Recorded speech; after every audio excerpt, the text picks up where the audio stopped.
Hey there, it's Mike and Ira, the Diamond Pros. Are you someone who generally goes against the grain and likes to be unique? Well, this video is for you. We're going to be talking about fancy yellow diamonds. Most people are used to the typical scale of diamond color from D to Z. While prices of diamonds go down as the colors go down from D to Z, after Z, the diamonds start to become so saturated with a yellow color that they're no longer considered tinted, colorless diamonds. They become fancy colored diamonds, prized for their beautiful yellow hue.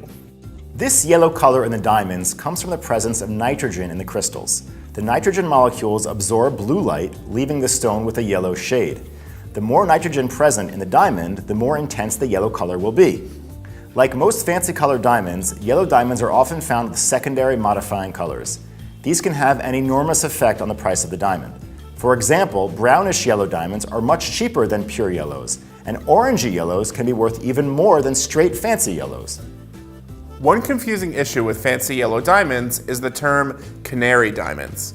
Diamond shoppers are often confused by the multiple terms, but the simple answer is that canary is just another way of saying fancy yellow diamonds. The term canary doesn't carry any special meaning. Like other fancy colors, the color scale for fancy yellow diamonds is as follows: fancy light, fancy, fancy intense, and fancy vivid yellow. There are also two parallel grades near the top, fancy deep and fancy dark yellow. As with colorless diamonds, and perhaps even more so with fancy color diamonds, it is critical to buy a diamond with a reliable GIA certificate.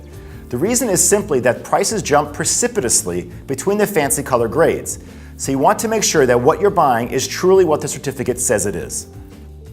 Unlike the more exotic fancy colors like pink and blue, yellow diamonds are fairly common. So if you can afford a decent quality colorless diamond, you can probably also afford a fancy yellow diamond.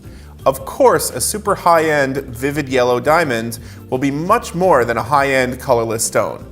But this brings us to probably the most important tip regarding yellow diamonds. You need to get a fancy yellow diamond set by a jeweler with an expertise in setting these types of diamonds. We have always been a very big fan of Labish & Co. They're one of the top experts in the world when it comes to fancy colored diamonds. But why does it matter so much?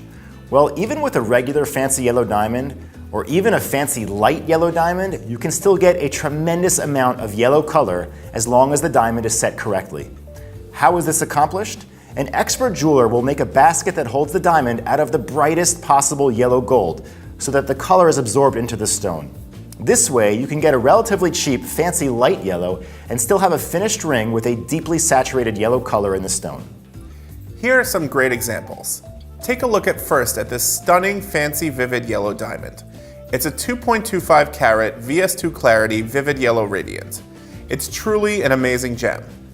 Now look at these beautiful pieces of jewelry, each set with fancy light yellow diamonds. It's hard to believe these diamonds are only graded fancy light yellow, but that's the beauty of properly set yellow diamonds. So if you're looking to get a yellow diamond, you're best off with Labish & Co. We'll include a link in the description. If you have any other questions or would like some help picking out the perfect diamond ring, feel free to contact us. One of our diamond consultants will be happy to help you find the perfect engagement ring. This has been Ira and Mike, the Diamond Pros. Thanks for watching.